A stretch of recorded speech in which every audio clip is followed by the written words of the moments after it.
अंजनी पुत्र हनुमान जी के जीवन से जुड़े कुछ ऐसे रहस्य जिनके बारे में शायद ही आप जानते होंगे, जिन्हें जानकर आप यकीनन चौंक जाएंगे। नंबर 1, ये सभी तो हर कोई जानते हैं कि हनुमान जी भगवान शंकर का रुद्र आकार है, और वो भी 11वां रुद्र का। और वही आपको ये बात नहीं पता होगी कि वह अपनी माता के श्राप को हराने के लिए ही पैदा हुए थे।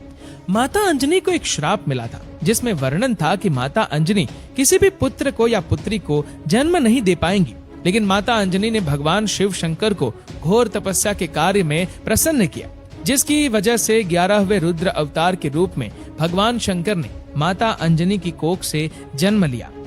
नंबर 2, दोस्तों, राम भगवान की लंबी उम्र के लिए सीता माता अपनी मांग में सिंदूर लगाती थी। ये बात जब हनुमान जी को पता चली तो उन्होंने पूरे शरीर पर सिंदूर लगा दिया। तभी से बजरंग बली को सिंदूर चढ़ाने की परंपरा है, और ये सिर्फ और सिर्फ उन्होंने अपने प्रभु श्री राम के लिए किया था। नंबर 3, क्या आप जानते हो हनुमान जी का नाम हनुमान कैसे पड़ा? दोस्तों, अपने ठोड़ी के आकार की वजह से ही इनका नाम हनुमान पड़ा। संस्कृत में हनुमान का मतलब होता है बिगड़ी हुई ठोड़ी, और बचपन में ही हनुमान के नाम से वह विख्यात हुए। नंबर 4, दोस्तों, क्या आपको पता है कि ब्रह्मचारी होने के बावजूद हनुमान जी पिता भी है? राम भक्त हनुमान को सभी ब्रह्मचारी के रूप में जानते हैं, लेकिन बहुत कम लोग जानते हैं कि उनका एक बेटा भी था, और वह कब हुआ? जब हनुमान जी लंका की तरफ जा रहे थे तब उनसे उसी समय राक्षस के साथ युद्ध हुआ। उस दौरान जब वह लड़ते लड़ते थोड़ा थके तो उनके शरीर से पसीना निकला। उस पसीने की बूंद एक मगरमच्छ ने निगल ली, जिसके बाद उनके एक पुत्र का जन्म हुआ, जिसका नाम था मकरध्वज। नंबर 5, क्या आपको पता है कि एक क्षण ऐसा भी आया था जब प्रभु श्री राम ने हनुमान जी को मौत की सलाह दी थी, लेकिन आखिर वो बचे कैसे? एक बार भगवान राम के गुरु विश्वामित्र किसी कारणवश हनुमान जी से गुस्सा हो गए। उन्होंने प्रभु राम को हनुमान जी को मौत की सजा देने के लिए कहा। भगवान राम ने ऐसा ही किया। उन्होंने अपने गुरु के वचन का पालन किया और हनुमान को मारने के लिए आगे बढ़े, क्योंकि वह गुरु को मना नहीं कर सकती थी। लेकिन सजा के दौरान हनुमान जी बार बार भगवान राम का नाम जपते रहे, और इसकी वजह से श्री राम के जितने भी वार थे, जितने भी अस्त्र शस्त्र थे, वह कुछ भी हनुमान जी का नहीं बिगाड़ पाए, और सारे के सारे अस्त्र शस्त्र विफल हो गए।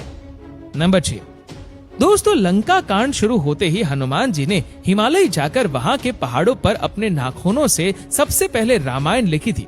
लेकिन जब रामायण लिखने के बाद वाल्मीकि जी को यह पता चला कि वह हिमालय गए हैं, यानी हनुमान जी हिमालय जाकर रामायण लिख रहे, तो वह बहुत ही निराश हुए, और ऐसे में हनुमान जी ने वाल्मीकि जी को परेशान देखकर अपनी रामायण समुद्र में फेंक दी।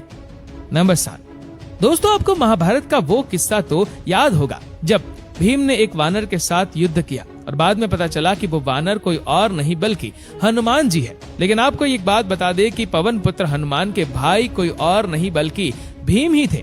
जी हाँ, क्योंकि हनुमान जी भी पवन के पुत्र थे और भीम भी पवन के पुत्र थे।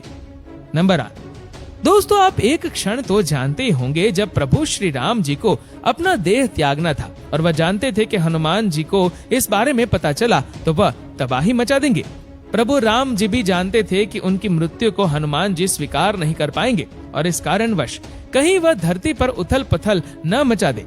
इससे बचने के लिए उन्होंने ब्रह्मा जी का सहारा लिया था, और हनुमान जी को शांत रखने के लिए उन्हें पाताल लोक पर भेज दिया, और उसके बाद प्रभु श्री राम ने अपना देह त्याग दिया।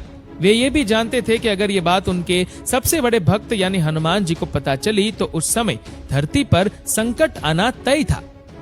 नंबर 9, दोस्तों, एक पल ऐसा भी आया जब माता सीता ने प्रेम वर्ष एक बार हनुमान जी को एक बहुत ही कीमती सोने का हार भेंट में देने की सोची, लेकिन हनुमान जी ने इसे लेने से मना कर दिया। इस बात से माता सीता बहुत गुस्सा हो गई, और उन्होंने कहा कि क्या तुम हमारे इस हार को नहीं ले सकते? तब हनुमान जी ने अपनी छाती चीरकर उन्हें उसमें बसे उनके प्रभु राम की छवि दिखाई, और कहा कि उनके लिए इससे ज्यादा कुछ भी अनमोल नहीं है।